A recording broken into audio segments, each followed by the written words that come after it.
नमस्कार, स्वागत है आपका जनता टीवी में। मैं हूं आपके साथ सचिन चौहान। बात करेंगे तमाम खबरों की, लेकिन बुलेटिन की शुरुआत 4 मिनट 18 मंडल से कर लेते हैं। श्रावस्ती में 15 अधिवक्ताओं को मतदान से किया गया वंचित। मॉडल डिस्ट्रिक्ट बार एसोसिएशन चुनाव में नहीं कर सकेंगे मतदान। Model district bar association Elder committee के चेयरमैन ने जारी किया नोटिस। मिर्जापुर में दुकान में घुसकर दबंग ने की मारपीट। दबंग महिला की सोने की चेन छीनकर हुए फरार। घटना का वीडियो सोशल मीडिया पर वायरल।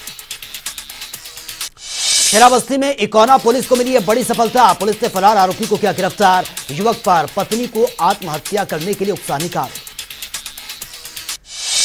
अमेठी में पोषण उत्सव मेले का शुभारंभ। 2 दिन तक चलेगा मेला। आंगनबाड़ी कार्यकर्ताओं को किया गया सम्मान। महोबा में 21 लाख रुपए ठगने वाले को किया गया गिरफ्तार। नौकरी का झांसा देकर की गई थी ठगी। सिंचाई विभाग के अधिकारी बताकर दिया गया था घटना को अंजाम। हरदोई में ओले और बरसात से गिरी है फसल। किसानों के लिए आफत बनकर बरस रही है बारिश। अमेठी के जामो पुलिस को मिली है बड़ी सफलता। 1 लाख की चोरी का आरोपी गिरफ्तार। बैंक के अंदर ग्राहक से पैसे लूटकर हुआ था फरार। मुजफ्फरनगर में पुलिस और बदमाशों के बीच मुठभेड़। 50,000 का इनामी बदमाश एनकाउंटर में ढेर। मौके से रिवॉल्वर सहित अवैध कारतूस भी बरामद। अलीगढ़ में किसानों की बर्बाद हुई फसल को लेकर सौंपा गया ज्ञापन। ओलावृष्टि से बर्बाद हुई फसलों का मुआवजा लेने की मांग। पीड़ित किसान को दिया जाए उचित मुआवजा। महोबा में जिला अस्पताल परिसर में चलाया गया है रोग नियंत्रण अभियान। सीएमओ ने फीता काटकर शुभारंभ किया। 1 महीने तक चलेगा अभियान। अलीगढ़ में मौसम बरसात न ओलावृष्टि से किसान हुए परेशान। पकी हुई फसलों में भरा है पानी। प्रशासन के अधिकारी सुध लेने को तैयार नहीं। आगरा में भूमाफियाओं की संपत्ति की गई है कुर्क। सिकंदरा की रामाजी धाम कॉलोनी में मकान पर की गई बड़ी कार्रवाई। मौके पर पुलिस फोर्स भी तैनात रही। बिजनौर के स्वास्थ्य विभाग की संयुक्त टीम का छापा। मुस्कान हॉस्पिटल पर की गई छापेमारी। 1 लाख से अधिक कीमती दवाइयां जब्त की गई। अस्पताल में मचा हड़कंप। फतेहपुर में संपूर्ण समाधान दिवस का आयोजन। पीड़ित पति पत्नी ने अधिकारियों को दिया है सुसाइड नोट। पीड़ित महिला ने पुलिस पर लगाए गंभीर आरोप। सहारनपुर में रोगों से बचाव के लिए जागरूकता रैली का आयोजन किया गया। विधायक राजीव गुब्बर ने हरी झंडी दिखाकर शुभारंभ किया। स्वास्थ्य विभाग कर्मियों ने निकाली रैली। कासगंज में आर्मी के ट्रक ने बाइक सवार मां बेटे को रौंदा। महिला की मौके पर ही मौत। बेटे का अस्पताल में इलाज जारी। शव पोस्टमार्टम के लिए भेजा गया। आगरा की केमिकल फैक्ट्री में लगी है भीषण आग। आग लगने से मचा हड़कंप। आग लगने से लाखों का सामान जलकर खाक। सुल्तानपुर में लखनऊ बलिया नेशनल हाईवे पर जाम। व्यापारी के लापता होने से नाराज परिजनों ने लगाया जाम। सहारनपुर में कांग्रेस कार्यकर्ताओं का जिला मुख्यालय पर प्रदर्शन। 5 सूत्री मांगों को लेकर कर रहे हैं प्रदर्शन। राष्ट्रपति के नाम जिलाधिकारी को सौंपा ज्ञापन। मुजफ्फरनगर में आग के तांडव से फैली है सनसनी। प्राइवेट बस में चलती लगी भीषण आग। बस में सवार यात्रियों को सही सलामत बाहर निकाला गया। ललितपुर में लगातार बढ़ रहा है कोरोना का कहर। एसपी अभिषेक अग्रवाल हुए कोरोना पॉजिटिव। आवास और कार्यालय के करीब सैकड़ों पुलिसकर्मियों की कराई गई कोरोना जांच। लखनऊ में संपूर्ण समाधान दिवस का आयोजन। जिलाधिकारी ने सुनी लोगों की समस्याएं। प्रकरणों का समाधान करने के दिए गए दिशा निर्देश।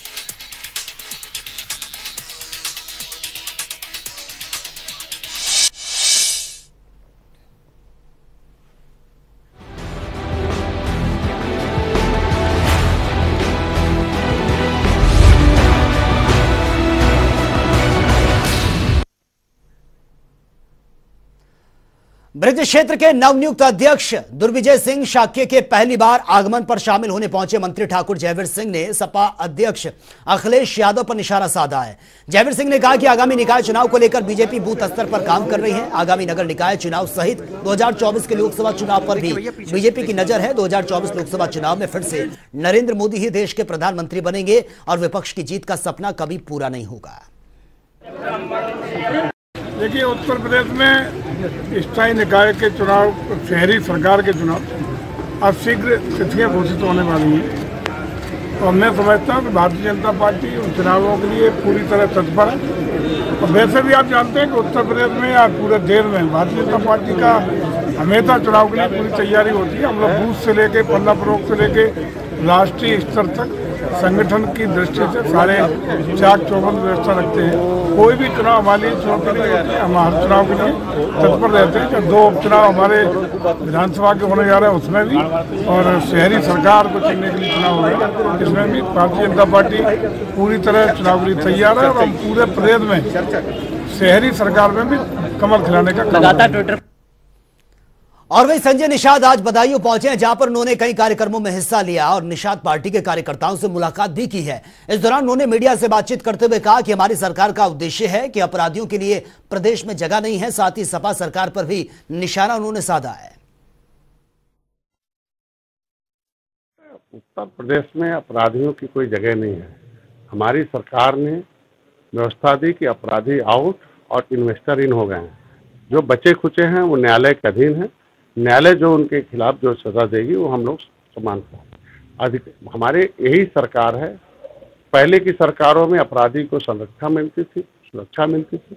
आज हमारी सरकार में इन्हें सजा मिल रही है। हम अपने जनता को, अपनी सरकार, माननीय योगी जी को धन्यवाद दूंगा, मोदी जी को, कि उन लोगों ने जो जनता से वादा किया था कि हम उत्तर प्रदेश को भय मुक्त करेंगे, जो वादा किया था कि हम अपराध मुक्त करेंगे और उत्तर प्रदेश को उस सर्वोत्तम प्रदेश बनाएंगे, वो हम रहा ऐसे अपराधियों को। तो ये अपराधी जो काम किए, जैसा जो करण वैसा भरण हमारे यहाँ कहा गया है, तो जैसा किए वैसा भरण भोगेंगे। और हमारी न्यायपालिका अलग काम कर रही है, व्यवस्था पालिका अलग काम कर रही है, कार्यपालिका अलग काम कर रही है, मीडिया अपना अलग काम, तो सबका काम अलग है। लेकिन ये जो अपराधी हैं, जो उलूल किसी के ऊपर आरोप लगाते हैं।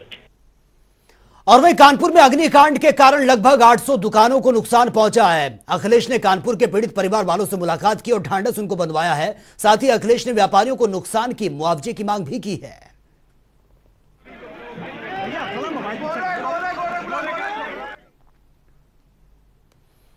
और वहीं ललितपुर पहुंचे यूपी के मुख्य सचिव दुर्गा शंकर मिश्रा ने तालबेहट के किला, माता टीला बांध सहित पर्यटन से जुड़े स्थानों का बारीकी से निरीक्षण किया है और साथ ही जिले में पर्यटन को बढ़ावा देने के लिए नई योजनाओं को बनाने पर भी मंथन किया गया है। साथ ही उन्होंने कहा कि ललितपुर में पर्यटन की अनेकों संभावनाएं मौजूद हैं, जिसके लिए पर्यटन और पर्यावरण से जुड़े लोगों को साथ लेकर जिले में पर्यटन से जुड़े स्थानों का निरीक्षण किया जा रहा है। माता टीला का जो आपका जो देखा मैंने, वहाँ पे कई सारे आइलैंड है, वो आइलैंड को कैसे उपयोग कर सकते हैं, क्या कर सकते हैं, इसको हमको प्राइवेट सेक्टर से मिल करके क्या हम उसमें कुछ ऐसी चीज़ें ला सकते हैं जिससे कि लोगों को आकर्षित करें।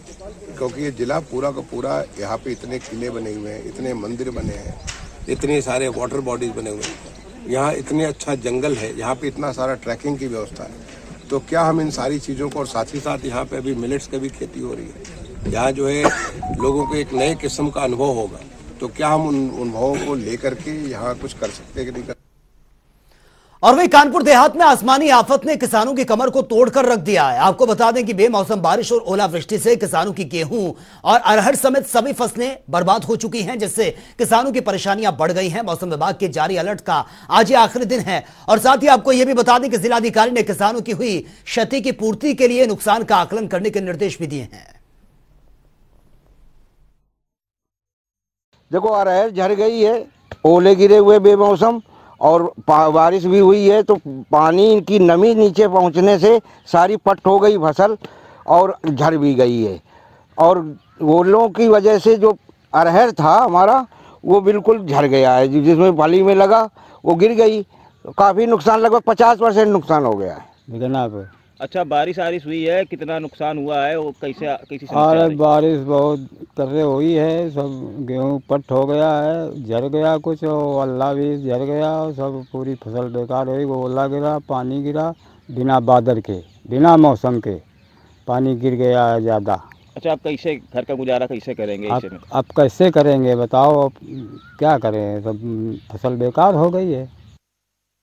कानपुर देहात में गिरी आसमानी आफत ने किसानों की कमर तोड़कर रख दी है। आपको बता दें कि मौसम विभाग ने 3 दिनों का अलर्ट जारी किया था। अलर्ट में आंधी और बारिश के साथ ओलावृष्टि की संभावना भी जताई थी। आज इस अलर्ट का तीसरा दिन है और आज भी किसान लगातार परेशान दिखाई दे रहे हैं, क्योंकि मौसम की करवट लगातार बिगड़ती हुई नजर आ रही है। कानपुर देहात में आंधी और बारिश के साथ कुछ हिस्सों में ओले गिरे, जिसके चलते उनकी फसलें धराशायी हो गई हैं। अब देखना यह होगा कि चेतावनी का आज अंतिम दिन है, किसानों की मुसीबतें और कितनी बढ़ सकती हैं। कानपुर देहात से गौरव शुक्ला, जनता टीवी। और वहीं केंद्र सरकार की योजनाएं धरातल पर पहुंच सके और राज्य का विकास तेजी से हो सके, इस संबंध में मुख्यमंत्री पुष्कर सिंह धामी ने आज विभागीय अधिकारियों के साथ समीक्षा बैठक की है। और बैठक के बाद सीएम धामी ने कहा कि जो पिछले कई सालों से केंद्र पोषित योजनाएं रुकी हुई थी, उनको आज सैद्धांतिक स्वीकृति दे दी गई है। थोड़ा सा जो वही किसानों का मैं आदरणीय प्रधानमंत्री जी का धन्यवाद करता हूं कि इस वर्ष बहुत सारी जो सेंट्रल स्कीमें हमारी, एक तो पहले तो काफ़ी लंबे समय से जो रुकी हुई केंद्र की योजनाएं थी, उन सभी को स्वीकृति मिली है। और पिछले सालों के अगर हम देखें तो 4-4 दशक से रुके हुए जो काम हैं उनको लगातार स्वीकृति मिल रही है। और इसी क्रम में जो सेंट्रल से हर विभाग ने अपने अधिकाधिक प्राथमिकता में लेते हुए उत्तराखंड को हर विभाग ने धनराशि जारी की है। हमको राज्य के विकास के लिए जो धनराशि आई है, हम लोग उसका समुचित तरीके से आगे लगाएंगे, उसको ठीक प्रकार से उसका यूज करेंगे, ठीक प्रकार से उपभोग हो। और जो प्रधानमंत्री जी की कल्पना है कि उत्तराखंड का ये दशक हो, उस दशक को बनाने के लिए हमारे सभी प्रयास जारी रहे। और वहीं बेमौसम बारिश के चलते राज्य के किसानों को खासा नुकसान हुआ है। आम, लीची, सेब की बागवानी में 40 से 50% नुकसान का आकलन ये लगाया जा रहा है, जबकि गेहूं, सरसों, मटर और मसूर की फसल को 20 से 30% नुकसान का अनुमान है, जिसको देखते हुए मुख्यमंत्री पुष्कर सिंह धामी ने आपदा विभाग और कृषि विभाग को निर्देश भी दिए हैं कि जल्द ही जल्द नुकसान का आकलन किया जाए। साथ ही आपको बता दें कि मुख्यमंत्री ने यह भी आश्वस्त किया है कि उसके बाद सरकार मुआवजा राशि पर भी सहायता के तौर पर राज्य के किसानों की मदद भी करेगी। कल जो पिछले 24 घंटे में काफ़ी तेज बारिश कुछ स्थानों पर हुई है, जिससे किसानों की फसलों का भी नुकसान हुआ है, विशेषकर गेहूं की और जो अन्य जो मौसमी खेती है उन सभी को नुकसान हुआ है। उसके लिए कृषि विभाग को और आपदा प्रबंधन विभाग मिलकर उसका आकलन करवाने के लिए कहा है। आकलन होते ही निश्चित रूप से जो भी सहायता सरकार की तरफ से होती है वो सहायता हम लोग करेंगे। विश्वविख्यात Jim Corbett national park project tiger के मिशन को सार्थक साबित करता यह दिख रहा है। आपको बता दें कि विश्व प्रसिद्ध जिम कॉर्बेट नेशनल पार्क में 2006 के बाद लगातार बाघों का कुनबा जो है वो बढ़ा है, और यहां कहीं ना कहीं प्रोजेक्ट टाइगर की ही यह देन है कि 2006 के बाद लगातार बाघों की संख्या बढ़ी है। आपको बता दें कि प्रोजेक्ट टाइगर को आज 50 साल पूरे हो चुके हैं और आज कॉर्बेट प्रशासन 50 वर्ष पूरे करने की खुशी में 50 वर्ष की खुशी यह मना रहा है, जिसमें बाघों के संरक्षण और संवर्धन पर भी चर्चा की जा रही है।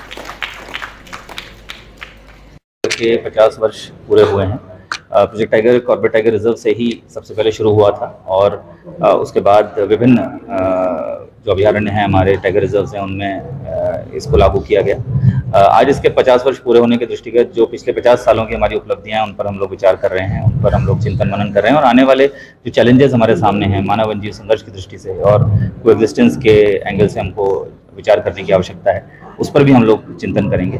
साथ ही साथ इस कार्यक्रम में जो स्कूली बच्चों का पार्टिसिपेशन है, जो हमारे जनप्रतिनिधियों का पार्टिसिपेशन है और जो हमारे आसपास के फ्रिंज फॉरेस्ट एरिया में रहने वाले जो लोग हैं जो सबसे ज़्यादा प्रभावित होते हैं, उनको भी हमने इस कार्यक्रम में बुलाया है और उनके भी हम विचार इस कार्यक्रम में सुनेंगे और किस तरीके से कम्युनिटीज़ का रोल कंजर्वेशन में और बेहतर हो सकता है, बेहतर दृष्टि की तरफ जा सकता है, उस पर भी चिंतन और मनन हम लोग करेंगे। टाइगर रिजर्व के माध्यम से अगर हम बात करें तो कॉर्बेट टाइगर रिजर्व में सबसे ज़्यादा बाघों की डेंसिटी है, 19 से 20 बाघ प्रति 100 स्क्वायर किलोमीटर के एरिया में रहते हैं। तो ये भी हमारे लिए हर्ष का विषय है कि बाघों की संख्या बढ़ी है, परंतु चुनौतियों का भी सबसे बड़ी चुनौती हमारे सामने मानव वन्यजीव संघर्ष की दृष्टि से है, तो उस पर हमको अवश्य काम करने की आवश्यकता है। और वहीं आगामी 8 अप्रैल से 10 अप्रैल तक चलने वाले बीजेपी विधायकों का प्रशिक्षण शिविर फिलहाल स्थगित कर दिया गया है और इस बात की जानकारी बीजेपी के महामंत्री आदित्य कोठारी ने दी है। महामंत्री ने कहा कि कर्नाटक के चुनाव को देखते हुए यह प्रशिक्षण शिविर स्थगित हुआ है।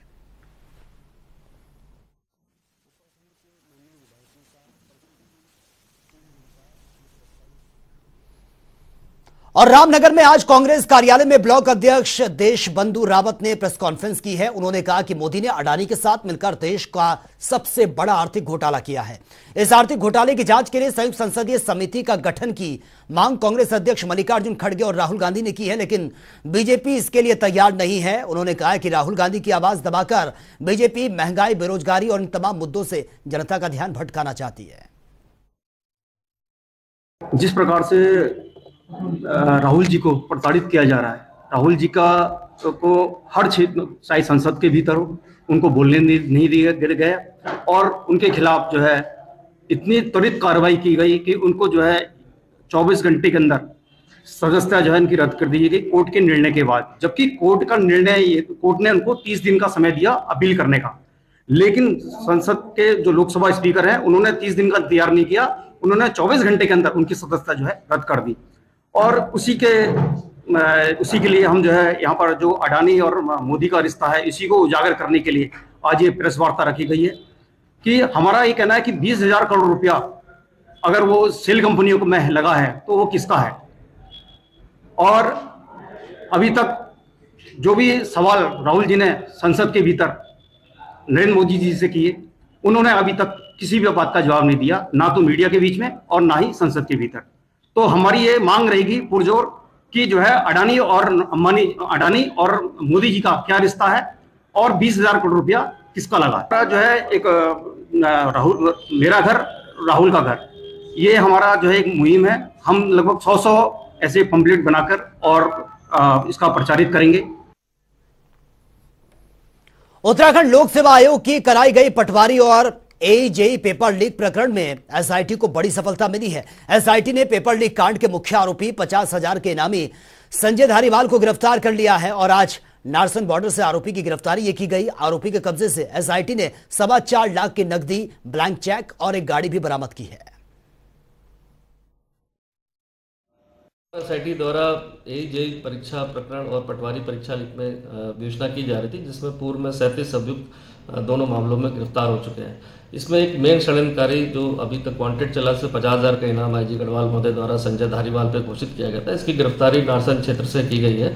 साथ ही साथ यह एजेई परीक्षा में करनाल स्थित कुछ छात्रों को ले जाकर वहाँ पर अपने भाई के फ्लैट पर जो है वहाँ पर नकल कराने की बात भी साक्ष्यों में आई है, जिसके आधार पर वहाँ टीम ने जाकर पूरी जांच करी है। इसमें 4,25,000 रुपये कैश भी बरामद हुआ है, जो उसी परीक्षाओं में परीक्षार्थियों द्वारा लिया गया था। कुछ दस्तावेजी साक्ष्य मिले हैं और ब्लैंक चेक भी मिले हैं, जो परीक्षार्थियों द्वारा गारंटी के तौर पर दिए गए थे। अभियुक्त को गिरफ्तार करके माननीय न्यायालय में पेश किया जा रहा है। अब तक कुल इसमें 38 गिरफ्तारियां हो चुकी हैं और इसमें मेन जितने भी अभियुक्त थे सब पे गैंगस्टर एक्ट की कार्रवाई भी की गई है। साथ ही साथ जो इसमें अवैध संपत्ति अर्जित की गई थी उसमें भी माननीय जिलाधिकारी महोदय को जो है 14 के तहत उनकी संपत्ति को फ्रीज करने के लिए रिपोर्ट भी हरिद्वार एसआईटी द्वारा भेज दी गई है। पटवारी और एजेई पेपर लीक मामले में एसआईटी की टीम को एक बार फिर बड़ी सफलता हाथ लगी है। 50,000 के नामी संजय धारीवाल को एसआईटी की टीम ने हरिद्वार नारसन बॉर्डर से गिरफ्तार कर लिया है। इसी के साथ ही संजय धारीवाल की निशानदेही पर उनके भाई के घर से लगभग 4 लाख रुपए और 2 चेक ब्लैंक साइन किए हुए भी बरामद किए गए। वहीं इसकी कड़ी पूछताछ के बाद संजय धारीवाल को एसआईटी की टीम ने जेल भेजने का भी काम किया है। हालांकि इसमें और कितने और अहम बड़े खुलासे होंगे ये तो अब आने वाला वक्त बताएगा। कैमरा पर्सन के साथ में विकास खरे, जनता टीवी, हरिद्वार। और राहुल गांधी को गुजरात कोर्ट द्वारा मानहानि के मामले में 2 साल की सजा ये सुनाई गई थी, जिसके बाद राहुल गांधी की संसद सदस्यता भी रद्द कर दी गई। वहीं आरएसएस के कार्यकर्ता कमल भदौरिया द्वारा राहुल गांधी पर आरएसएस के खिलाफ अभद्र टिप्पणी ये की गई थी, जिसके बाद हरिद्वार न्यायालय में धारा 499 और 500 आईपीसी के तहत वाद दाखिल किया गया है, जिसमें न्यायाधीश शिव सिंह द्वारा वाद को प्रकरण वाक्य रूप में दर्ज करके वादी को 12 अप्रैल 2023 में अग्रिम सुनवाई हेतु हाजिर होने के लिए ये आदेश दिए गए हैं।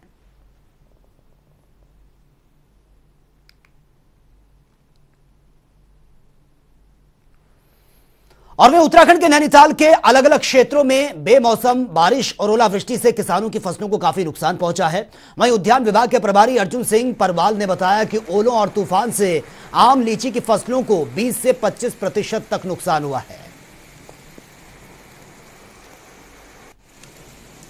तो मौसम ने जिस तरह से करवट बदली है, बेमौसम बरसात हो रही है, तेज हवाएं चल रही हैं, ओलावृष्टि हो रही है, इससे फसलों को काफी नुकसान पहुंचा है। इसी के साथ ही अगर लीची और आम की बात की जाए तो इस पर भी इसकी असर पड़ा है। 20 से 25% तक ये नुकसान हुआ है, जिसके बाद से जो बागवान है वो काफी मायूस भी नजर आ रहे हैं। और इसी के साथ ही गेहूं की भी कटाई का सीजन ये चल रहा है और गेहूं की कटाई के सीजन में बारिश के चलते काफी नुकसान किसानों को ये उठाना पड़ रहा है। फसलों में नमी आ चुकी है और कई जगहों पर पानी रुकने के कारण जो फसलें हैं वो पूरी तरह से खेतों में बिक चुकी हैं। तो ये तस्वीरें भी आपके सामने हैं। हालांकि अभी ये शुरुआत ये हो रही थी लीची और अगर आम की बात की जाए तो इसमें बोर आने की अभी शुरुआत ही हो रही थी, लेकिन लगातार बारिश के चलते, तेज हवा और ओलावृष्टि के चलते ये बोर झड़ गया है, जिससे यह अनुमान लगाया जा रहा है कि 20 से 25% तक ये नुकसान फसलों को हुआ है। काफी नुकसान हुआ है।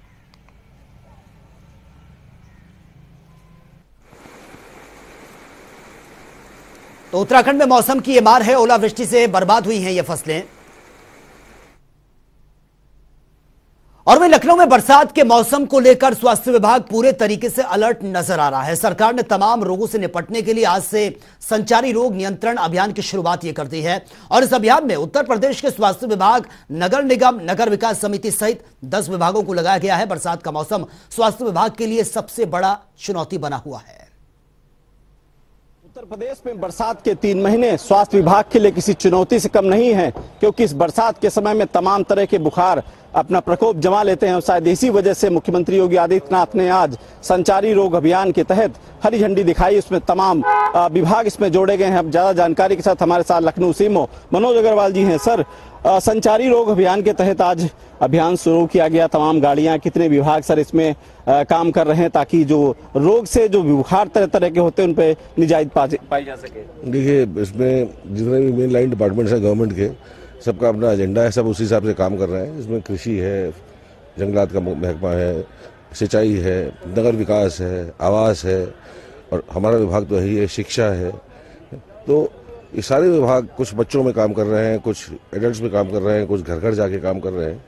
तो इसमें हम लोग, हमारी जो फील्ड फोर्स है वो घर घर जाके चिन्हित करती है कि किसको क्या परेशानी है, उसको रिकॉर्ड करती है, जिसमें टीवी भी जोड़ दी गई है और उसके बाद उनको अगर सीरियस है तो हॉस्पिटलाइज कराया जाता है, नहीं सीरियस है तो उनका इलाज वहीं पे किया जाता है या नज़दीकी चिकित्सालय में किया जाता है।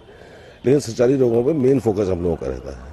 सर, ये 3 महीने कितनी चुनौती भरे होते हैं, क्योंकि इसी में कालाजार, जुकाम, चिकनगुनिया, एंसेफेलाइटिस, इस तरीके से जो बीमारियां हैं प्रकोप जमा लेते हैं। अभी तो नहीं है, हाँ, लेकिन बारिश के बाद थोड़ा सा प्रकोप बढ़ता है क्योंकि मच्छरों का प्रजनन भी बढ़ता है। अब हम उसके लिए पूरी तरह तैयार है। नगर विकास विभाग हमारा पूरा साथ देता है और लखनऊ नगर निगम के पास पर्याप्त मात्रा में फॉगिंग मशीन्स है, जिससे हम लोग पूरी फॉगिंग करते हैं, एंटी लार्वल छिड़काव करते हैं और अब की बार भगवान ने चाहा तो कोई भी दिक्कत नहीं आएगी। कितनी सर टीम बड़ी लगाई गई है ताकि प्रदेश में हर घर घर जा करके लोगों को जागरूक कर सके? देखिए सर, उसमें हर आशा अपने सारे आंगनबाड़ी को या एएनएम को लेके घर घर जाती हैं और ये 15 दिन तक प्रक्रिया लगातार सतत चलती रहती है। अगर छूट जाते हैं तो हम लोग एक्सटेंड कर देते हैं, उसके बाद वो लोग कवर करते हैं। शुक्रिया सर।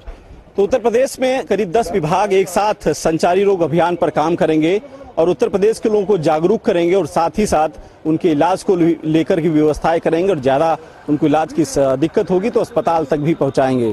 कैप्टन आशीष के साथ ओम सिंह, जनता टीवी, लखनऊ। और वही मुख्यमंत्री योगी आदित्यनाथ ने आज लखनऊ के लोक भवन में आयोजित कार्यक्रम में संचारी रोग नियंत्रण अभियान और स्कूल चलो अभियान का शुभारंभ किया है। इस दौरान डिप्टी सीएम ब्रिजेश पाठक भी उनके साथ मौजूद रहे। कार्यक्रम के दौरान मुख्यमंत्री योगी ने कक्षा 1 से कक्षा 8 तक के बच्चों को पुस्तकें भी भेंट की हैं। साथ ही मुख्यमंत्री ने कार्यक्रम में शिक्षक मैनुअल और कैलेंडर भी इसका भी विमोचन किया है और प्रदेश सरकार ने बीते 4 साल में स्कूल छोड़ चुके बच्चों को वापस स्कूल लाने का प्रयास भी किया है और उसके लिए स्कूल चलो अभियान भी ये चलाया जा रहा है। प्राचीन काल से ही भारत के ज्ञान और विज्ञान की, अध्यात्म की धरती होने के नाते उत्तर प्रदेश का इसमें एकाधिकार भी था, लेकिन समय के अनुरूप अपने आप को तैयार न करने के कारण एक समय ऐसे भी आ गया था जब उत्तर प्रदेश की पहचान अपने ज्ञान, अपने विज्ञान, अपनी समृद्धि और अपने संसाधनों से नहीं बल्कि उत्तर प्रदेश के अंदर की अराजकता, गुंडागिर्दी, दंगे और अव्यवस्था और अराजकता उत्तर प्रदेश की पहचान बन गई थी। बीमारी उत्तर प्रदेश की पहचान बन गई थी। अव्यवस्था, भ्रष्टाचार ये उत्तर प्रदेश की पहचान बन चुकी थी। लेकिन पिछले 6 वर्षों के अंदर आदरणीय प्रधानमंत्री जी के मार्गदर्शन में प्रदेश सरकार ने जो कदम उठाए, आज उसके परिणाम हर एक क्षेत्र में देखने को मिल रहे हैं। स्कूल चलो अभियान, इस अभियान का शुभारंभ हम लोगों ने 1 जुलाई 2017 में प्रारंभ किया था। उस वर्ष जुलाई ने इसलिए 17 ये कार्यक्रम प्रारंभ किया क्योंकि सरकार ही 19 मार्च को बनी थी। हम अपने विद्यालयों में प्रवेश के लिए आग्रह करने उनके अभियान चलाकर घर घर जाएंगे, उनसे बात करेंगे, उनके अभिभावकों से, और बच्चों को स्कूल में हर प्रकार की सुविधा कॉन्वेंट विद्यालयों से भी बेहतर मिले, इस बात के लिए सुनिश्चित संकल्प लेंगे। मैं बधाई देना चाहता हूं उत्तर प्रदेश के उन 5 करोड़ परिवारों को। माननीय मुख्यमंत्री योगी जी के नेतृत्व में उत्तर प्रदेश में बेसिक शिक्षा विभाग ने तो फिलहाल इस बुलेटिन में मेरे साथ इतना ही, लेकिन तमाम खबरों के लिए आप बने रहिए जनता टीवी के साथ। नमस्कार।